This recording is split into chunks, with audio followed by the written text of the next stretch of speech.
أنفسنا ومن سيئات أعمالنا من يهده الله فلا مضل له ومن يضلل فلا هادي له ونشهد أن لا إله إلا الله وحده لا شريك له ونشهد أن محمدا عبده ورسوله اللهم صل على محمد وعلى آل محمد كما صليت على إبراهيم وعلى آل إبراهيم إنك حميد مجيد اللهم بارك على محمد وعلى آل محمد كما باركت على إبراهيم وعلى آل إبراهيم إنك حميد مجيد وبعد السلام عليكم ورحمة الله وبركاته حرمة مسلمان جماعة الله تعالى جمعنا مزاكين قدرنا صوابقا جاسم حديث شريف النبي صلى الله عليه وسلم aytadi إن الله طيب لا يقبل إلا طيبا Allah Taala тазаны ғана қабыл етеді. Яғни Алла Таала пәк таза болған нәрсені ғана қабыл етеді. Мынандай негіз, бұзық негіз ислам дінінде жүрмейді. Ғаятул тубаррирул васила, бір мақсатқа жету үшін қандай болса да жолмен жету деген исламда ондай нәрсе жоқ. Жақсы мақсатқа тек қана жақсы жолмен, таза жолмен ғана жету ғана бар ислам дінінде. Енді осыған байланысты мысалы кейбір бізде жамағаттар бар, жаңа дағуат туралы сөйлеген кезде дағуат ойлайды, осы дағуат қалай жасалу керек екен.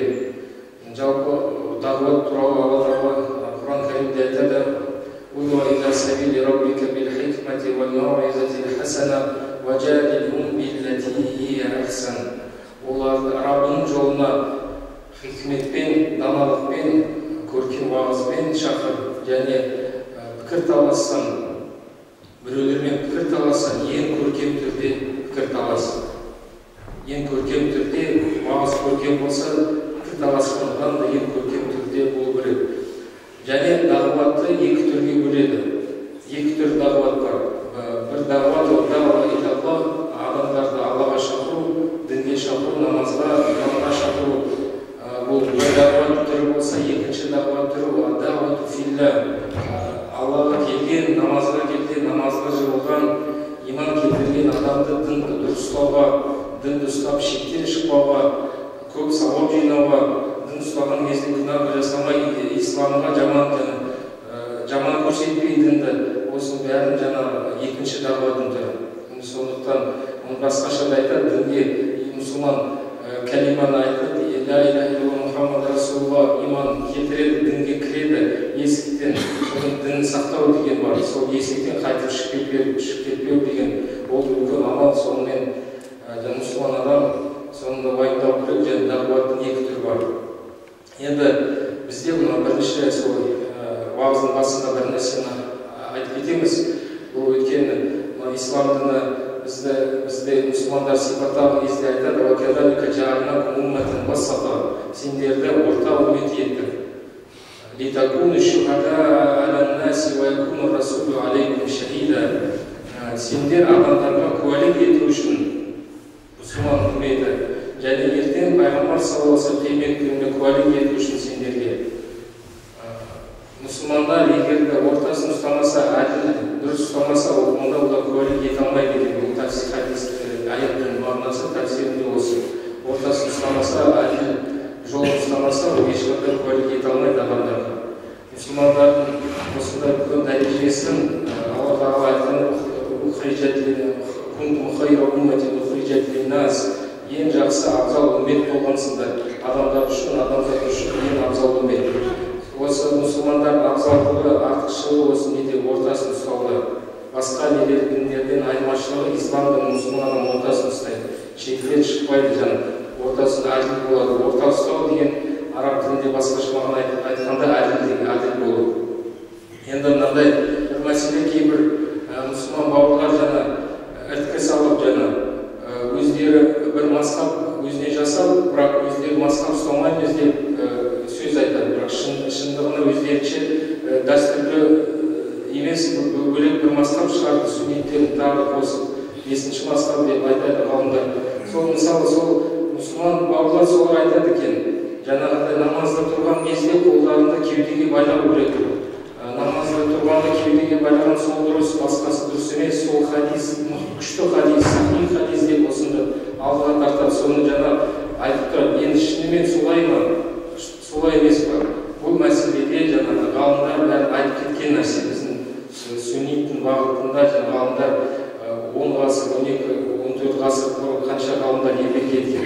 Бұл мәселе айтып кеткен. Енді соны қысқаша айтқан кезде бұл хадисті кеудеге байлау хадисті риуаят ететін Ибн Хузайма деген мұхаддис сол хадисті риуаят еткені сол кезде сондай сөздер бар, кеудеге қойды деп намазда.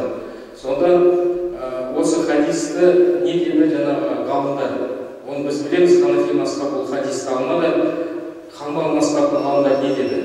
Өзі Хамбал мазхабының ғалымдарды алсақ, имам Ахмад ибн Хамбал бұл хадисті алмай, хадис дұрыс әлсіз хадис макрух деді кәдімгідей. Кеудеге қолдарды қою намазда макрух деді.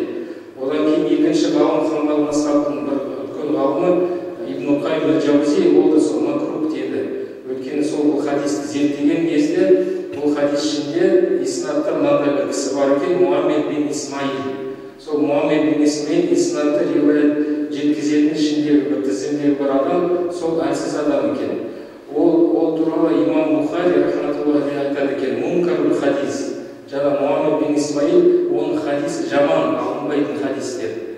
Осындай хадисті бізге жаңағыдай білмейтін адамдарға жаңағыдай несел ұялмай, қызармай айтады, мынау нағыз сахих хадис осылай болу керек намаз. Жаңа кейбір брошюркаларда таратып, сол кезде де солай келтіреді, мынандай да бар, кіндік астынан бар, кіндік үстінен бар, кеудеге бар, бірақ кеудеге ұстаған дұрыс екен, осындай кәдімгі ұялмай брошюркаларда соны жазады екен. Енді бұл мәселеге қалай хадистер жаңағы қандай хадис, қандай дәрежеде келген кезде жаңа мункарул хадис имам Бухари деді, және басқа да бірнеше ғалым мұхаддистер солай баға берді бұл кісіге. Бұлай айтады, сайыл хифз, жақсы жаттамайды, есіне жақсы сақтамайды. Қилі аннаху дафана кутубаху ва хаддаса мин хифзи. Ол адам өзі кітаптарды жазған хадистер, жинаған хадистерді көміп тастады, жерге көміп тастап, содан соң немен айтып жүрді, есімен айтып жүрген. Содан көп көп қатесі көп болған. Мұхаддистер бір ғана имам Бухари ғана емес, бірнеше мұхаддис осындай баға берді. Ал енді бұл мәселе біз жаңа айтады, орта әділ болу керекпіз. Олар айтып жатады, бізде сендерді ханафиде әлсіз деп айтады. Бірақ өздерін әлсіз екенді не істеп жатқан жоқ жаңа. Енді біздің хадисті білесіз, имам Абу Дауд риуаят еткен. Бұл хадисті жаңағы ондай үлкен дәрежеде болмаса да, бірақ имам Абу Дауд Бухариден, Муслимден кейін 3-ші орынға келетін мұхаддис. Енді 6 имам, хадистің 6 имамы деп айтса, бірінші Бухари, одан кейін Муслим, содан кейін Абу Дауд келеді 3-ші орынға. Тирмизи, Насаи, Ибн Маджа. Осы Абу Дауд риуаятында неден келеді, кіндік астына байлау деп жаңағы намазда тұру сүннет деп айтылады екен. Бұл хадисті Ханафи мазхабының ғана емес, басқа да ғалымдардың несінде Шаукани деген кітабында Наулил Аутарда сол хадисті келтірген кезде жаңағы сол келеді, өйткені басқа хадис келтіретін де жоқ жаңағы. Бухари мен Муслимдағы хадистерінде тек қана сол қолды оң қолмен байлады деген сөздер айтылады екен. Сол оң қолды байлады, бірақ қай жерге қойылды, мауды деген айтылмайды екен. Ондай хадистер Бухари Муслим алмаған. Сондықтан Ибн Мунзир айтқан екен, бұрынғы муштахид және басқа да муштахидтер сол замандағы айтып кеткен екен. Лам ясиха фи хазил баби шей. Осы мәселеде қолды қай жерде ұстау керек намазда ешбір хадис сахих емес дейді. Бір күшті хадис жоқ екен. Яғни ешбір мазхабтың несін айтуға хақы жоқ, айтуға біздің хадисна сахих хадис деп айтуға несі хақы жоқ деп. Осылай муштахидтер бұрынғы айтып кеткен екен. Ал енді мынау ханафиде алатын хадисті бұған қаншама ғалымдар амал жасады, имам Азармен бастап шәкірттер бар, және көп жаңа неше ғасыр бойы сол хадистің несіне тағы күшейтетін басқа риуаят бар. Имам Табарани риуаят етеді. Ол хадисті имам Табарани айтады екен, уавада аля батниhi. Қол пайғамбар саллаллаху қолдарында сол оң қолмен ұстады және оны ішке қойды. Ала батниhi, батн деген ішке яғни төмен жаққа қойды қолдарында. Осындай жана негізі сол хадис имам Азам және рахматулла және оның шәкірттері ғалымдар бекерде бұл хадисті таңдамаған. Ал енді жана осылай адастыру керек жоқ, адам мұсылмандарды іріткі салу бізде біздің сүнниттік бағытында білесіздер қалай. Имам Шафи айтқандай, рахи сауаб яхтамилу хата. Сүнниттің нағыз сүннит ғалымдары айтады, біздің дәлел күшті, өзіміздің дәлел айтады. Дұрыс деп айтып, қате болуы мүмкін. Басқа ғалымның, басқа мазхабтың несі қате деп ойлаймыз, дұрыс болуы мүмкін. Ешқашан сүнниттің нағыз ғалымдар біздікі нағыз бәрі дұрыс, бізде бәрі керемет, ондай айтылмаған ешқашан. Бұл ондай сөзді іріткі салу мұсылман арасында және несі ауызбіршілікті бұзу. Алла субхану ва тағала Құран кәрімде мынандай қисса Қарун жайында, Қарынбай жайында келтіреді. Ол жерде айтады: «Из қаула қаумуху ла тафрах инналлаха ла юхиббул фарихин». Елі Қарынбай елі оған айтты дейді: сен мәз болма, Алла тағала мәз болатындарды жақсы көрмейді, өзінше бол, мәз болма деп Қарынбайға айтады. وَابْتَغِ فِيمَا آتَاكَ اللَّهُ الدَّارَ الْآخِرَةَ وَلَا تَنْسَ نَصِيبَكَ مِنَ الدُّنْيَا. Және бұл өмірде, бұл тіршілікте Алла тағала берген саған нәрседе ақырет ізде, ақырет үшін сауап жина, дүниенің нәсібесін ұмытпа. Ақыретті мақсат бер, дүниені ұмытпа нәсібесін. وَأَحْسِنْ كَمَا أَحْسَنَ اللَّهُ إِلَيْكَ. Және жақсылық істе адамдарға, қалай Алла тағала саған жақсылық істеді, бұл дәулет байлық беріп, солай сен де жақсылық істе адамдарға. وَلَا تَبْغِ الْفَسَادَ فِي الْأَرْضِ. Жер бетінде бұзақылық жасама. إِنَّ اللَّهَ لَا يُحِبُّ الْمُفْسِدِينَ. Алла тағала бұзақылық жасайтындарды жақсы көрмейді. Сонда Қарынбай жауап береді еліне: إِنَّمَا أُوتِيتُ عَلَى عِلْمٍ عِندِي. Мен бұл өз біліммен, өзінің ғылыммен, сонымен таптым дейді, оған дейді, маған келді дейді. Мен ешқандай Алла емес, мен өзім дейді, оны соған қолым жетті, соған өзім соған өз несімен біліммен жеттім. Сонда осы тәфсирде, бұл сөздің тәфсирінде мынандай айтады: адам пенде сорлы. Егер де өзінің несіне қарап, өзінің мықтылығына, өзінің бір нәрсе дүниесіне қарап жүрсе, Алла тағаланың нығметіне қарамай, және Алла тағаланың бір несі бар, қалауы бар екен, бір Алла тағаланың берген нәрсесі бар, соған қарамай жүрсе дейді, ол адам жаңағы не істейді, жаңағы бақытсыз сорлы болады. Ал бақытты адам ол дейді көреді, Алла тағаланың бүкіл жерде Алла тағаланың нығметі бар екен, қай жерде Алланың қалауымен не бар екен. Сол кезде жаңағы ол адам дұрыс жолда жүреді жаңағы. Ал Қарынбай сияқты осылай мен де өзімнен көріп Алла тағаланың көрмей жақсылығын, оның адам жаңағы арты да Қарынбай сияқты болады. Қарынбайды фахасафна бихил ард, оны жер астына кіргіздік. Сол кезде алдында білімсіздер айтады екен: «Я лайтана мислима удия Қарун иннаху лазу хазин азим». Әттең бізде де сондай жақсылық болса, Қарынбайды сияқты деп тілеген екен. Жазасын көрген кезде олар жаңа залымдардың бәрі арты жаман болады екен ғой, жақсы болмайды екен деп сол кезде соны көреді екен. Басында соның қызығы дүниесіне сондай не жасайды екен. Осындай Қарун сияқты, Фирғаун сияқты адамдар көп болса, сол адамдарға жақсылық болмайды. Егер де қоғамда Қарынбай сияқты, Фирғаундар сияқты көп болса, Фирғаун енді тәкаппар болып өзіңмен Құдаймын деді, өзін Құдай деп санап, зұлымдық жасап, Исраил ұрпақтарының балаларында жарысып бауыздап көтерген бұл балаларын. Алла тағала дүниені жаратқан кезде бір хадисте айтады: «Жаала саласат аснаф». Үш түрі адамды жаратты. Адамдар үш түрі болып жаратты Алла субхану ва тағала. Ал-мумин ятазаввад, мумин адам, иман келтірген адам сауапты жинайды. Сауап жинаумен уақыт өткізеді. Уал-мунафиқ ятазайян, екіжүзді адам өмір сол адамдарға жағымпаздық істеп, өзінің зейнетін әдемі көрсетуге жаңағы екіжүзділік жасап жүреді. Уал-кафиру ятаматта, үшінші түрі кәпір адам, дінсіз кәпір адам тек қана пайдалану, бұл өмір жеп ішу, үйлену деген осы өмірдің пайдасын көру ғана оның мақсаты дейді. Осы мумин адам сауапты жинау, оның өзінде сауапты жинайын деп күнә жинау мүмкін. Егер де дінді дұрыс білмесе, дұрыс ұстамаса, түсінбесе, бір жағынан сауап жинап, басқа жағынан күнә үй салғанда үй салады, сосын үй соны қиратып сындырады егерде білімсіздікпен оның дін ұстаса. Андай сөздерді ғалымдар бір несі қағидасын айтады. Бір нәрсе қайталанып жүрсе, ол нәрсе адамдарға берік болады. Адамдар соны жақсылап түсінеді, қайта бір нәрсені естіген нәрсе. Алла Субхана тағала Құран кәрімде ол жайында айтады. Фадаккир фаинна зикра танфа'ул муъминин. Еске салу мұъминдерге пайда келтіреді. Кейбір адамдар көп жыл бойы бір нәрсені дұрыс емес сөздерді тыңдап, қате бұрыс уағызды тыңдап, сол әдейі олар жүректеріне қонып, содан кейін айығу өте қиын болады. Өйткені қайта естіген нәрсе жүрекке кіреді, сосын оны шығару өте қиын болады. Бұрынғы замандағы сияқты біреулер Құдай жоқ деп жүрді, сол әбден жүректеріне кірді, соны әлі қазір уағыз айтса да тыңдамайды. Біреулер таңдалып, жастар неге дінді тез қабылдайды, неге тез намазға жығылып, мешітке барады. Себебі жастардың осындай жүректері әлі таза, мынандай нәрсемен қайта бос нәрсені, бұрыс нәрсені естімей жүрген, содан дінді Алла сөзін тез қабылдайды. Алла Субхана Алла тағаланың кеңшілігінен сұраңдар деп әмір береді. Алланың кеңшілігінен сұраңдар.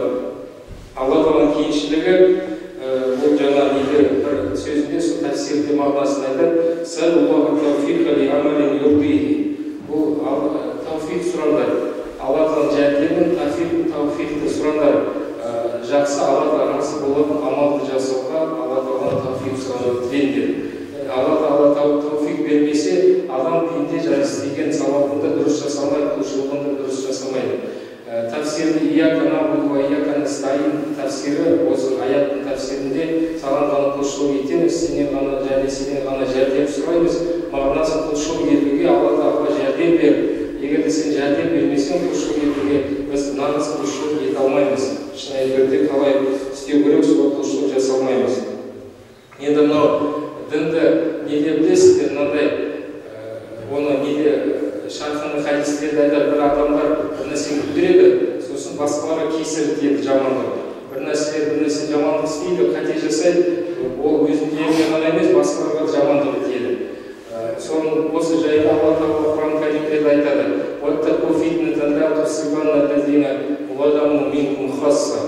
Және сондай бүліктен сақтаныңдар.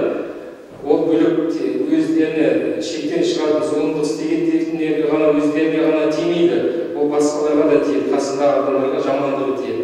Сондықтан көрдіңіз бе, адам егерде дінді дұрыс ұстамаса, біз нәрсе бүлдірсек, ол өзімізде ғана жаман емес, бәрінің де қасындағы басқа намазхандарға, намаз оқитындерге бәріне сол жаңа жамандық тиеді. Сол ертең сол біреудің жамандығын істегені.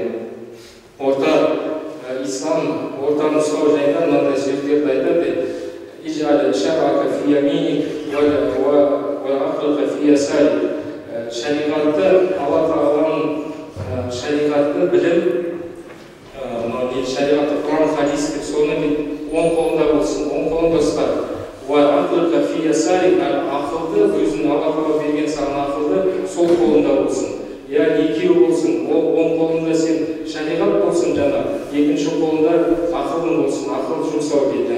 Енді бұл жерде мәселе кейбіреулер айтып жатады, біз нағыз немен жүреміз, ақылға керек емес, біз немен жүреміз, Құранмен, хадиспен жүреміз деп осындай алдайды, өздеріне басқалар алдайды.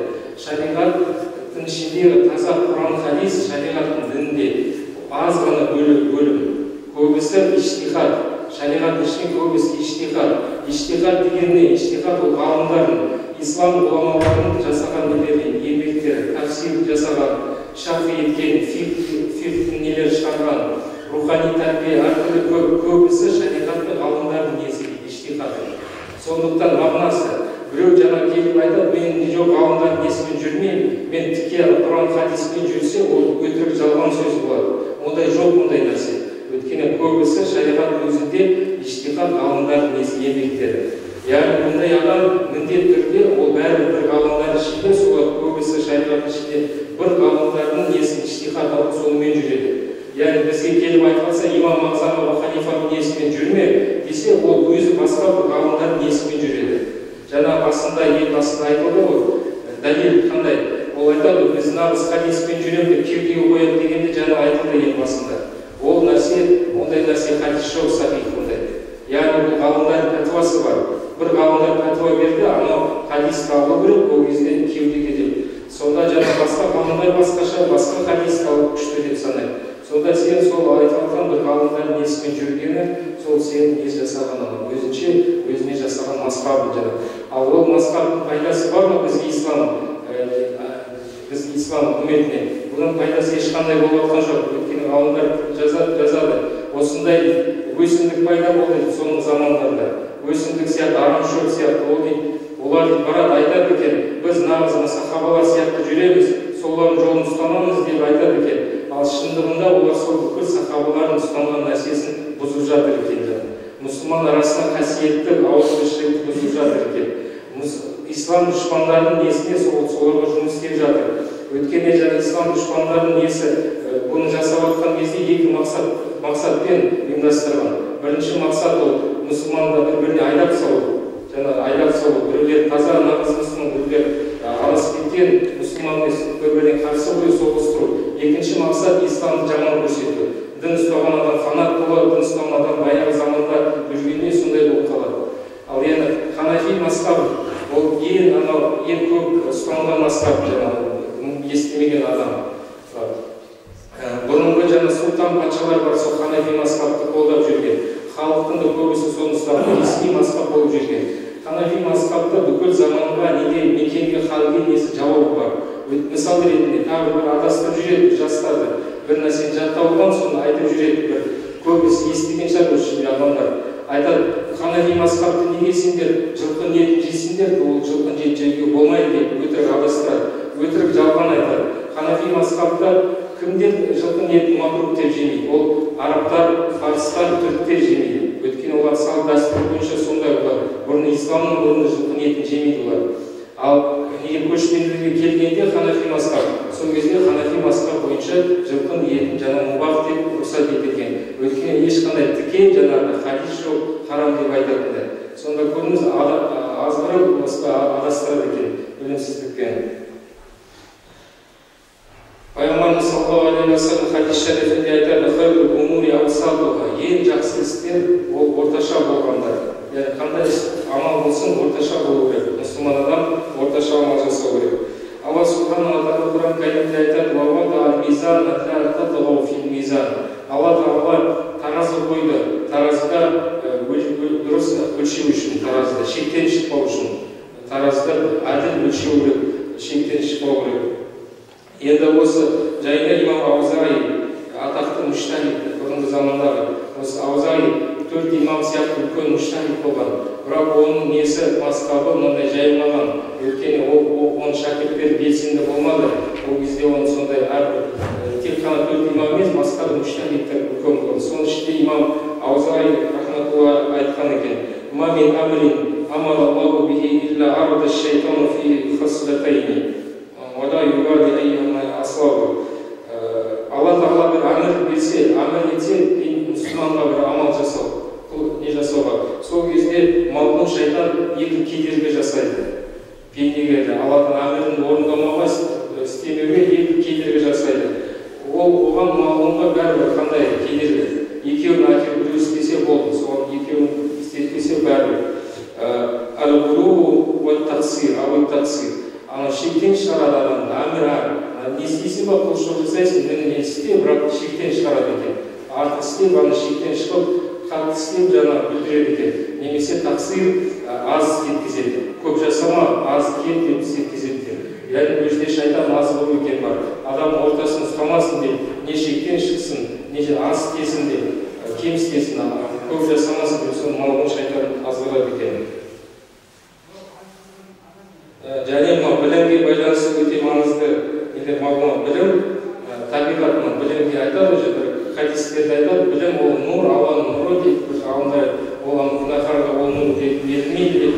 Осы сөз көп айтылады. Білім жайында мынау күнәлар түрлері әртүрлі болады. Күнәнің жаңа сыртқы күнәлар болады, ішкі күнәлар болады, және білетін білмейтін күнәлар болады адам пенденің. Соның жаңа білімнің несі табиғаты ол не болу керек?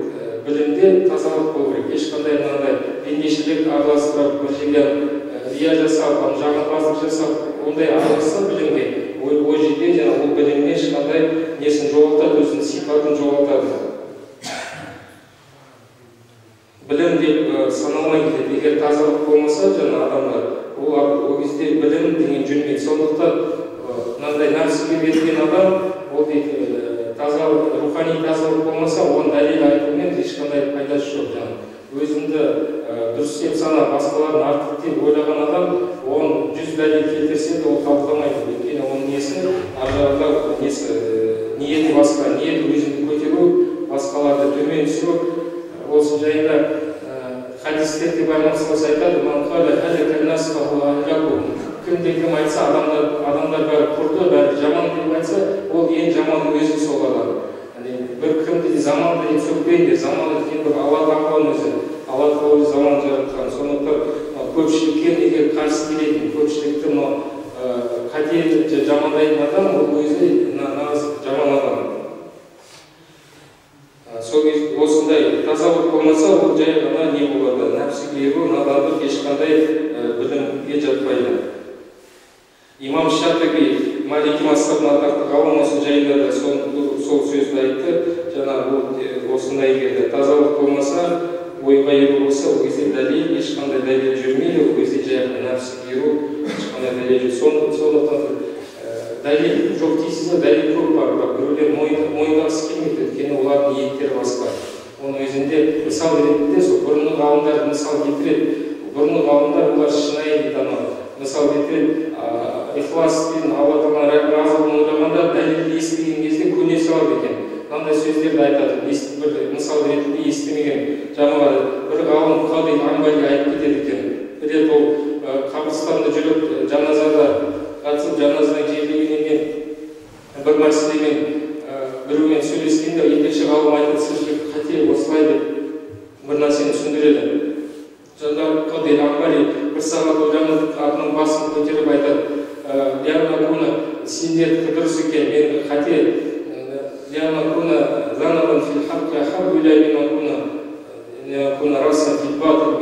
дұрыс нәрседе артта болайын, сол мен үшін абзал артық, неден қате нәрседе басшы болудан алдында жүргеннен. Маған атақ керек емес деп, сол дүнияуи деген нәрсе керек емес, соны айтады екен. Содан бәрін өткен ертең оған басқа нелер айтады, шәкірттер басқа айтады, сіз неге бұлай өзгертіп алсыз өз неңізді дейді. Осындай нәрсе болмаса, ол адамның дәлел тыңдаман ешқандай несі жоқ нәтиже. Ислам дінінде мынандай бізде негізі уақыт болды екен. Ислам үлкен негізді, ислам мұсылмандардың неден ауызбіршілігін сақтайтын үлкен бір негіз бар. Сол негіз мұсылман, ислам үмметі, мұсылмандар бір уақытта бас қосу мүмкін емес, адасуға. Бір уақытта бәрі адасып, қателесу мүмкін емес. Бұл негізді білген адам, ол біледі екен, ауызбіршілік сақтауға соны көмектеседі екен. Оның пайғамбар саллаллаху алейхи хадис шарифінде айтып кетеді, мен үмметім бір уақытта бәрі адаспайды. Бәрі адасу мүмкін емес. Алла тағаланың мұсылмандар не нәрсені құптаса, көпшілік бар, ол Алланың алдында жақсы екен нәрсе. Сондықтан осы нәрсені жаңа білу керек. Мұсылман сүнниттің бағыты бәрі ғалымдар бір нәрсені ұстанып алса, ол біліп келіп айтылса, ол қателесе, олар өздері қателеседі. Көпшілік мұсылман ғалымдар қателесу мүмкін емес, бәрі бір уақытта адасу мүмкін емес. Оның пайғамбар саллаллаху алейхи айтқан сөздері.